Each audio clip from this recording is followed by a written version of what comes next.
Cuando hablamos de asesinos en serie, entramos en un terreno oscuro y aterrador donde el mal se manifiesta de las maneras más perturbadoras. En este video exploraremos los casos más impactantes, desde el monstruo de los Andes hasta el enigma del coleccionista de huesos de West Mesa. Acompáñanos en este recorrido por la mente de algunos de los criminales más notorios, quienes, a pesar de sus atroces crímenes, han logrado evadir la justicia. Desde Sudamérica hasta Estados Unidos y Japón, descubrirás historias que te helarán la sangre. Número 1. Pedro López, el monstruo de los Andes. Para iniciar este viaje al horror, comenzamos con Pedro López, conocido como el monstruo de los Andes. Este infame asesino en serie aterrorizó a Colombia, Ecuador y Perú durante los años 70, aprovechando la agitación política y social de la región para perpetrar sus crímenes con una impunidad espeluznante. López, un depredador metódico y calculador, seguía a sus víctimas, generalmente niñas, durante varios días, observando cada detalle de sus rutinas, identificando sus puntos vulnerables y esperando el momento exacto para atacar. Su objetivo no era solo matar, sino infligir un sufrimiento inimaginable. Una vez que había seleccionado a su presa, la secuestraba y la conducía a zonas apartadas, donde desataba toda su brutalidad, agrediéndolas sexualmente antes de estrangularlas y dejar sus cuerpos en la inmensidad de los Andes. Este ciclo macabro se repitió decenas, si no cientos de veces, mientras las autoridades atribuían estas desapariciones a la trata de personas o a la violencia generalizada de la época. Esto le permitió a López continuar su ola de crímenes sin ser detectado durante mucho tiempo, aumentando el número de víctimas y profundizando el terror en las comunidades afectadas. En la ciudad de Sábato, Ecuador, las desapariciones se hicieron tan frecuentes que los lugareños comenzaron a hablar de Lapistaco, una figura mítica que, según se decía, mataba para conseguir grasa humana. Sin embargo, lo que no sabían es que el verdadero monstruo caminaba entre ellos, disfrazado de comerciante, camuflándose en la cotidianidad del mercado local. Fue en 1990 cuando López finalmente fue capturado en Ambato, Ecuador, tras un intento fallido de secuestro que terminó con su detención gracias a la intervención de un grupo de valientes comerciantes locales. Durante su interrogatorio, López confesó haber asesinado a más de 100 niñas y en un acto de frialdad inimaginable, guió a la policía hasta una fosa común donde se encontraron los restos de 53 de sus víctimas. Este hallazgo macabro reveló la magnitud de su depravación y dejó al mundo en estado de shock. El desenlace de esta historia es tan escalofriante como su desarrollo. López fue condenado a 16 años de prisión, una pena que, aunque sorprendentemente leve para los estándares actuales, representaba la máxima condena en Ecuador en ese momento. Tras cumplir 14 años de su condena, fue liberado por buena conducta en 1994, una decisión que provocó indignación tanto a nivel nacional como internacional. López fue deportado a Colombia, donde fue brevemente detenido por un asesinato cometido 20 años antes, pero fue liberado nuevamente por falta de pruebas. En 2002 fue declarado sospechoso de una nueva ola de asesinatos en Colombia, pero las autoridades no lograron localizarlo. A día de hoy se rumorea sobre su posible muerte, aunque no se ha confirmado nada, y López podría seguir vivo, representando una amenaza latente para la sociedad, un recordatorio perturbador de que el mal puede seguir acechando desde las sombras sin ser visto ni detenido. Número 2. El coleccionista de huesos de West Mesa. Ahora nos adentramos en el oscuro y enigmático caso sin resolver del coleccionista de huesos de West Mesa, un misterio que sacudió la ciudad de Albuquerque, Nuevo México, en el año 2009 y que sigue atormentando a la comunidad hasta hoy. Este caso comenzó de manera inesperada cuando una mujer que paseaba a su perro por el árido y desolado terreno de West Mesa hizo un descubrimiento macabro, un hueso humano sobresaliendo del suelo. Lo que debía ser un paseo rutinario se convirtió rápidamente en el primer indicio de una tragedia mucho mayor. Cuando las autoridades llegaron al lugar y comenzaron a investigar, lo que encontraron fue aterrador. Los restos de 11 mujeres, una de ellas embarazada, enterrados en tumbas improvisadas a lo largo del desolado terreno. Las víctimas, cuyas edades oscilaban entre los 15 y 32 años, habían desaparecido entre 2001 y 2005, y muchas de ellas compartían un trágico denominador común. Eran mujeres que habían tenido problemas de adicción a las drogas y que estaban involucradas en el trabajo sexual, lo que las hacía especialmente vulnerables a los ataques de un agresor que hasta entonces había pasado desapercibido. La revelación de las identidades de las víctimas dejó a la comunidad de Albuquerque en estado de shock, y la noticia se propagó rápidamente, sembrando el miedo y la desesperación entre los residentes. Entre las víctimas se encontraba Jamie Varela, una niña de apenas 15 años que había desaparecido junto con su prima Verónica Romero, quien había sido reportada como desaparecida el día de San Valentín de 2004. La gravedad del caso y la creciente presión de la opinión pública llevaron al Departamento de Policía de Albuquerque a lanzar una investigación a gran escala. Con la esperanza de encontrar al culpable, los investigadores revisaron exhaustivamente los informes de personas desaparecidas, cruzaron bases de datos de ADN y llevaron a cabo cientos de entrevistas. Sin embargo, a medida que pasaban los meses, las esperanzas de una pronta resolución del caso se desvanecían. Otro sospechoso fue Joseph Blea, un conocido delincuente sexual de la zona, vinculado a una serie de violaciones en las inmediaciones del lugar del entierro. Sin embargo, a pesar de que su perfil parecía coincidir con el del posible asesino, no se encontraron pruebas concluyentes que lo vincularan directamente con los asesinatos. A lo largo de la investigación, cada pista parecía llevar a un callejón sin salida, y el caso sigue sin resolverse. Hoy, más de una década después, el misterio del coleccionista de huesos de West Mesa permanece abierto, dejando un rastro de preguntas sin respuesta y una comunidad que sigue buscando justicia para las mujeres cuyas vidas fueron truncadas de manera tan brutal. Número 3. El maníaco del arco iris de Brasil. Cruzando el continente hacia Brasil, llegamos a un caso que aterrorizó a la comunidad y sacudió profundamente a la nación: el del maníaco del arco iris. Entre julio de 2007 y agosto de 2008, la ciudad de Carapicuíba se vio envuelta en una serie de asesinatos brutales que dejaron a la comunidad en un estado de pánico constante. En un periodo de poco más de un año, 13 hombres homosexuales fueron asesinados en el Parque Patouris, un lugar que pasó rápidamente de ser un espacio de recreo y encuentro para la comunidad local a convertirse en un sitio de horror y tragedia. El terror comenzó el 28 de julio de 2007, cuando se encontró el cuerpo sin vida de un hombre, brutalmente asesinado a quemarropa. Las víctimas, todas ellas miembros de la comunidad gay local, fueron asesinadas con un patrón similar, lo que hizo evidente que un asesino en serie estaba actuando en la zona. Estos crímenes, de una brutalidad escalofriante, no solo atentaban contra la vida de individuos inocentes, sino que también buscaban sembrar el miedo y el terror en una comunidad ya marginada y vulnerable. La policía local llegó rápidamente al lugar del primer asesinato, acordonando la zona mientras los equipos forenses peinaban cada centímetro del terreno en busca de pistas que pudieran llevarlos al asesino. Sin embargo, a pesar de los esfuerzos, las pruebas forenses resultaron ser escasas. El asesino era meticuloso, no dejaba rastro alguno, lo que dificultó enormemente el trabajo de los investigadores. A medida que los crímenes se repetían, la presión aumentaba y el hambre de información del público se hacía insaciable. Fue en este contexto que la prensa acuñó el término maníaco del arco iris, buscando un titular impactante que resumiera el horror y la tragedia de estos crímenes. En medio de la vibrante y diversa cultura LGBTQ de Brasil, surgieron diversas teorías sobre la identidad del asesino.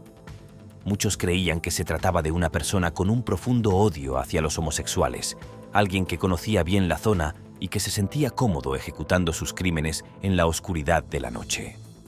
Sin embargo, la investigación se enfrentó a numerosos desafíos. Los informes balísticos indicaron que se había utilizado un revólver calibre 38, un arma común en Brasil, lo que dificultó su rastreo. Además, se exploraron varias líneas de investigación, desde la posibilidad de un grupo de odio organizado hasta la hipótesis de un asesino en serie con antecedentes militares. Finalmente, en diciembre de 2008, la policía creyó haber encontrado a su hombre. arrestaron al sargento retirado de la policía estatal, Giro Francisco Franco, tras las declaraciones de varios testigos que lo implicaban en uno de los asesinatos. Sin embargo, después de un largo proceso judicial, Franco fue declarado inocente en 2011.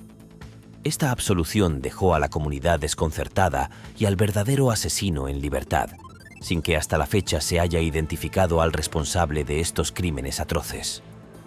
Este caso, que refleja no solo el horror de los crímenes cometidos, sino también las dificultades y frustraciones de una investigación que no logró encontrar justicia para las víctimas, sigue siendo una herida abierta en la historia criminal de Brasil. Número 4. El asesino en serie de la I-70 en Estados Unidos. Ahora, dirijámonos al medio oeste de Estados Unidos, donde un depredador, conocido como el asesino en serie de la I-70, dejó un rastro de terror a lo largo de un extenso tramo de la autopista en 1999. Este asesino no identificado atacó a empleados de pequeños negocios cerca de la autopista interestatal con una precisión escalofriante, llevándose 6 vidas. El primer asesinato conocido fue el de Robin Fuldauer, un empleado de una zapatería de 26 años en Indianápolis, Indiana, el 8 de abril de 1992. La tienda, situada cerca de la I-70, se convirtió en la primera escena del crimen de una serie de asesinatos que atormentarían al medio oeste. El agresor continuó su viaje asesino hacia el este y el 27 de abril, Michael McCown, de 40 años, fue asesinado en la tienda de cerámica de su madre en Terre Haute, Indiana. La proximidad de la tienda a la I-70 y la forma de la muerte de Michael siguieron el patrón de los asesinatos anteriores. Los investigadores observaron la preferencia del asesino por las tiendas pequeñas, su selección de víctimas que a menudo trabajaban solas y el uso de un arma de fuego del calibre 22. A medida que avanzaba mayo, la masacre no daba señales de detenerse. El 3 de mayo, Nancy Kitzmiller, de 24 años, fue encontrada en una zapatería en St. Charles, Missouri, otra víctima de esta serie de asesinatos brutales. 2 días después, el 5 de mayo, Sarah Blessing, de 37 años, corrió una suerte similar en una tienda de regalos en Raytown, Missouri. A medida que aumentaba el número de cadáveres, las agencias policiales de varios estados se vieron enredadas en una compleja red de investigaciones interestatales, enfrentándose a profundos desafíos debido a la naturaleza esquiva del asesino. El asesino en serie de la I-70 aparentemente había desaparecido tan misteriosamente como había aparecido, dejando tras de sí un legado de miedo y preguntas sin respuesta. A pesar de los esfuerzos conjuntos, no se obtuvieron pruebas suficientes y la investigación se ralentizó, dejando este caso como uno de los enigmas más perturbadores de la historia criminal de Estados Unidos. Número 5. El asesino de la máquina expendedora en Japón. Continuando nuestro recorrido por los casos más perturbadores, llegamos a Japón, un país que en 1985 fue sacudido por una serie de envenenamientos indiscriminados que dejaron a la policía local sin pistas y a la población sumida en el miedo. Este caso, que rápidamente se convirtió en uno de los más escalofriantes de la historia criminal japonesa, comenzó el 30 de abril de 1985 en Fukuyama, Hiroshima. Un día como cualquier otro, un camionero de 45 años, siguiendo su rutina habitual, recogió una botella de jugo de Oronamin C, enriquecido con vitamina C, que había quedado sobre una máquina expendedora. Lo que parecía un acto cotidiano, inocente y sin importancia, se convirtió en un hecho trágico cuando el hombre, tras beber el jugo, cayó gravemente enfermo y falleció un mes después. El shock inicial se convirtió en horror absoluto cuando los análisis médicos revelaron que el jugo contenía dicloruro de paraquat, un herbicida altamente tóxico utilizado comúnmente para controlar las malas hierbas. Este veneno devastador tiene la capacidad de destruir el cuerpo humano en cuestión de días, horas o incluso minutos, dependiendo de la cantidad ingerida. Meses después, el 11 de septiembre, otra víctima, Haruo Otsu, corrió la misma suerte. Haruo, al igual que la primera víctima, bebió una botella de Oronamin C que había obtenido como parte de una promoción de la Otsuka Pharmaceutical Company. Esta vez, el miedo comenzó a apoderarse de la población, ya que se hacía evidente que algo muy siniestro estaba ocurriendo. La serie de envenenamientos se extendió por varias prefecturas de Japón, cobrando la vida de 12 personas en total. La naturaleza aparentemente aleatoria de los ataques dejó a las autoridades perplejas. A pesar de una exhaustiva investigación, la policía llegó rápidamente a un punto muerto. No había pistas suficientes, ni declaraciones de testigos, ni pruebas de ADN que pudieran llevar a la identificación del autor de estos crímenes. Además, la ubicación aleatoria de los incidentes y la falta de conexiones claras entre las víctimas hicieron prácticamente imposible encontrar un móvil claro que explicara los crímenes. La comunidad, asustada y desconfiada, exigía respuestas que simplemente no estaban disponibles. En respuesta a la creciente preocupación pública y al temor de que estos envenenamientos pudieran continuar, la Policía Nacional de Japón inició una campaña a gran escala para advertir a la población de los peligros potenciales. Se instó a los ciudadanos a inspeccionar cuidadosamente las bebidas que compraban en las máquinas expendedoras antes de consumirlas, un paso crucial para evitar más tragedias. Esta medida de seguridad, aunque efectiva en cierto grado, no pudo borrar el miedo que ya se había arraigado profundamente en la sociedad japonesa. Aunque han pasado casi 4 décadas desde que estos crímenes atroces ocurrieron, el asesino sigue sin ser identificado. En un intento por asegurar que este caso no quede impune, en 2010, Japón tomó una medida significativa al abolir la prescripción de los delitos de asesinato. Esto significa que, si algún día se identifica al asesino, se lo podría procesar sin importar cuántos años hayan pasado desde los crímenes. Este caso sigue siendo un recordatorio escalofriante de cómo un acto cotidiano, como comprar una bebida en una máquina expendedora, puede convertirse en un hecho mortal, y de cómo la justicia, aunque tardía, aún podría alcanzar a quien cometió estos crímenes. La historia del asesino de la máquina expendedora no solo refleja la vulnerabilidad de la vida humana ante actos de maldad inexplicable, sino también la importancia de la perseverancia en la búsqueda de justicia, incluso cuando el tiempo parece estar en contra. Japón, un país conocido por su seguridad y orden, se vio enfrentado a una realidad sombría que reveló que la amenaza puede estar oculta en los lugares más inesperados. Número 6. El maníaco de Danilovsky en Rusia. Cruzando el continente hacia Rusia, nos encontramos con uno de los casos más escalofriantes y enigmáticos que han desconcertado a las autoridades durante años, el del maníaco de Danilovsky. Este asesino en serie no identificado es sospechoso de haber cometido al menos 7 asesinatos entre 2004 y 2007 en la ciudad industrial de Chernipovets, ubicada en el Oblast de Vologda. La brutalidad y la aparente aleatoriedad de sus crímenes han dejado perplejas a las fuerzas del orden, que han reunido 18 volúmenes de pruebas y han interrogado a unas 200 personas en un esfuerzo por identificar y capturar al responsable de estas atrocidades. El apodo del maníaco de Danilovsky surgió a raíz de 3 asesinatos cometidos en 2008 en un sitio de construcción abandonado en la calle Danilovsky, un lugar que, en su tiempo, fue testigo de la espantosa violencia desatada por este asesino. Los cuerpos de las víctimas fueron encontrados en condiciones tan horribles que el caso rápidamente capturó la atención de los medios locales y nacionales. A medida que el miedo se apoderaba de la comunidad, la alcaldía de Chernipovets decidió ofrecer una recompensa de 500.000 rublos por cualquier información que condujera a la captura del asesino. Sin embargo, hasta la fecha, nadie ha reclamado esta recompensa, lo que sugiere que el asesino ha logrado eludir la justicia de manera impresionante. A pesar de los esfuerzos incansables de las autoridades para resolver este caso, hasta el día de hoy no se ha identificado a ningún sospechoso concreto. El Comité de Investigación Local ha sugerido que, suponiendo que el asesino aún esté vivo, tendría entre 58 y 73 años y podría tener calvas, una descripción basada en los perfiles de edad de los individuos que podrían haber cometido estos crímenes en el periodo mencionado.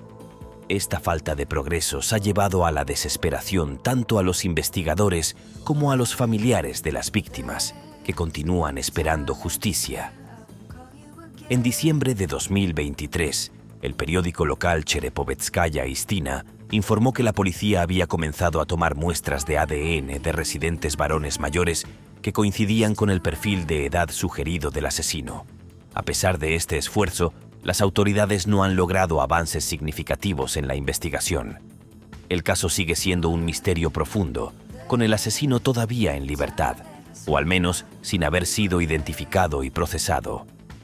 Este caso no solo destaca la brutalidad de un individuo que ha logrado escapar del radar de la justicia durante años, sino también las limitaciones y frustraciones que las fuerzas del orden pueden enfrentar cuando se encuentran con un asesino tan astuto y elusivo. Número 7. El estrangulador del este en Estados Unidos. Ahora, nos trasladamos a la costa este de Estados Unidos, específicamente a la ciudad de Atlantic City, un lugar conocido por su vibrante vida nocturna, casinos y playas. Sin embargo, en 2006, esta ciudad se vio sacudida por una serie de crímenes macabros que cambiarían para siempre la percepción de seguridad en la región. El estrangulador del este sembró el terror en esta comunidad costera, convirtiéndose en uno de los asesinos en serie más enigmáticos de la historia reciente de Estados Unidos. El horror comenzó en noviembre de 2006, cuando los cuerpos de 4 mujeres fueron descubiertos en una zanja de drenaje detrás del Golden Key Motel. Las víctimas fueron encontradas alineadas, todas mirando hacia el este, un detalle que daría lugar al apodo del asesino. Cada una de las mujeres estaba parcialmente vestida, sin zapatos ni calcetines, y con la cabeza vuelta hacia el este, lo que sugiere un posible ritual o una firma macabra que el asesino dejó en cada escena del crimen. La disposición de los cuerpos y la repetición del mismo modus operandi en cada asesinato añadieron un aire de ritualismo y premeditación que hizo que el caso fuera aún más inquietante.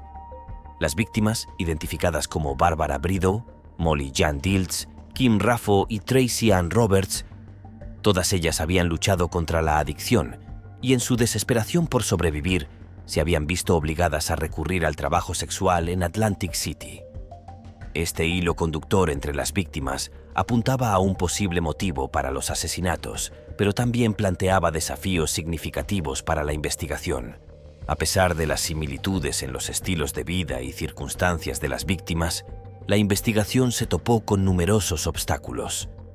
Los detectives entrevistaron a una multitud de personas, incluidas personas cercanas a las víctimas, otros trabajadores sexuales y varios sospechosos locales. Sin embargo, a pesar de estos esfuerzos, ninguna pista definitiva emergió, y cada línea de investigación parecía terminar en un callejón sin salida. Con el paso de los meses, la falta de avances significativos llevó a que el caso comenzara a enfriarse, mientras el estrangulador del este seguía en libertad, dejando una estela de miedo y preguntas sin respuesta en la comunidad. A lo largo de los años, han surgido múltiples teorías y especulaciones sobre la identidad del estrangulador. Algunos investigadores y residentes locales creen que el asesino podría haber sido un vecino que conocía bien la zona y las rutinas de las víctimas, lo que le habría permitido acecharlas y atacar sin levantar sospechas. Otros, por otro lado, sugieren que podría haber sido un transeúnte, alguien que se movía por la región sin ser detectado, lo que explicaría la falta de pistas claras que lo conectaran con los crímenes. A pesar de estas teorías, no se han realizado arrestos, y el caso sigue sin resolverse más de 15 años después de los asesinatos. La búsqueda de justicia para las víctimas continúa, y la comunidad de Atlantic City no ha perdido la esperanza de que algún día se resuelva este caso. Número 8. El estrangulador de Chicago. Avanzando en nuestra lista de los crímenes más perturbadores, nos dirigimos a Chicago, una ciudad que ha sido acosada por una serie de asesinatos durante las últimas 2 décadas, todos ellos compartiendo oscuras y alarmantes similitudes. Muchos expertos y autoridades creen que estas muertes son obra de un asesino en serie, o posiblemente de varios, que han sido colectivamente denominados como el estrangulador de Chicago. Desde el año 2001, se han registrado más de 50 casos de estrangulamiento sin resolver en la ciudad, lo que ha llevado a la inquietante teoría de que un asesino en serie podría estar activo en la región. Las víctimas en estos casos son predominantemente mujeres afroamericanas, un hecho que ha generado gran preocupación y controversia, especialmente porque muchas de estas mujeres vivían al margen de la sociedad. Luchaban contra la adicción, la pobreza y en muchos casos se dedicaban al trabajo sexual para sobrevivir. Este patrón ha suscitado críticas hacia las autoridades por la percepción de que los casos de estas mujeres no han recibido la atención que merecen. La marginación de las víctimas ha complicado significativamente la investigación, ya que sus desapariciones a menudo no se denuncian de inmediato. Las presuntas víctimas solían ser encontradas en lugares aislados, como edificios abandonados, callejones oscuros o terrenos baldíos, lo que dificultaba enormemente la recolección de pruebas forenses. Estos lugares, expuestos a los elementos y a la actividad humana, presentan desafíos significativos para la preservación de evidencias cruciales, como el ADN, huellas digitales o cualquier otro indicio que podría haber ayudado a las autoridades a identificar al responsable. Además, la falta de pruebas concretas ha sido uno de los principales obstáculos en la investigación, lo que ha frustrado tanto a los investigadores como a las familias de las víctimas, que continúan buscando respuestas. A pesar de los esfuerzos incansables de las autoridades y de las comunidades locales para resolver estos crímenes, el caso del estrangulador de Chicago sigue siendo uno de los más desconcertantes y dolorosos en la historia reciente de la ciudad. Sin embargo, la búsqueda de justicia no ha cesado, y las familias de las víctimas, junto con activistas y miembros de la comunidad, continúan presionando para que se haga justicia. Número 9. El apuñalador en serie de Little Rock. A continuación, nos dirigimos a la ciudad de Little Rock, en el estado de Arkansas, un lugar que entre 2020 y 2021 se vio envuelto en una ola de terror debido a una serie de apuñalamientos aleatorios que dejaron un rastro de muerte y miedo en la comunidad. Estos ataques, cometidos con una violencia escalofriante, cobraron la vida de 3 personas y dejaron a una cuarta gravemente herida. La serie de ataques comenzó el 24 de agosto de 2020, cuando Larry Eugene McChristian, un hombre de 64 años, fue encontrado apuñalado hasta la muerte en el porche de una casa en South Gaines Street. La brutalidad del ataque conmocionó a la comunidad, y a pesar de la recompensa ofrecida por los vecinos con la esperanza de obtener información que condujera a la captura del responsable, el caso quedó sin resolver, aumentando la sensación de inseguridad entre los residentes.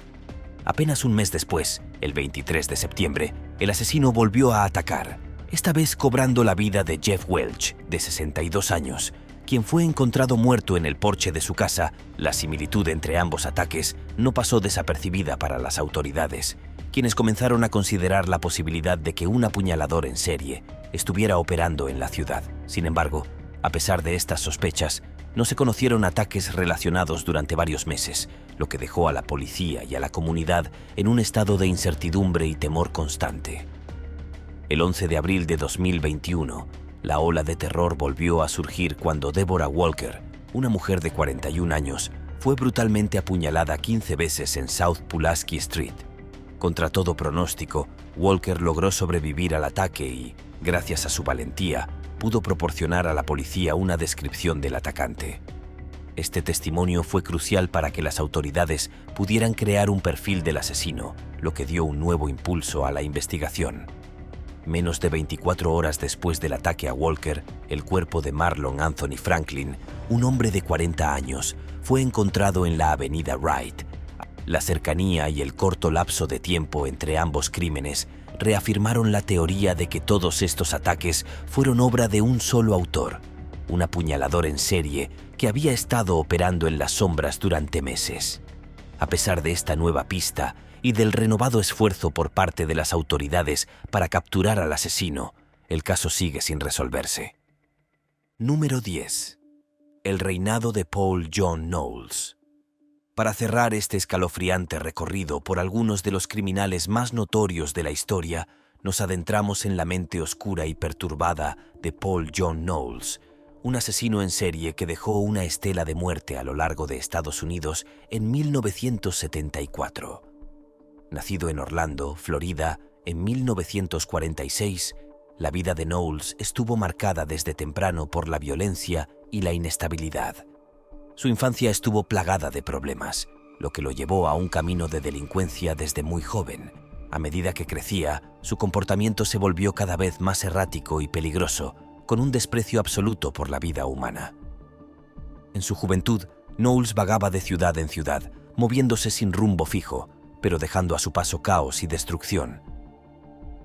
Este patrón de comportamiento errante se convirtió en la base de su reinado de terror, que culminaría en el verano de 1974.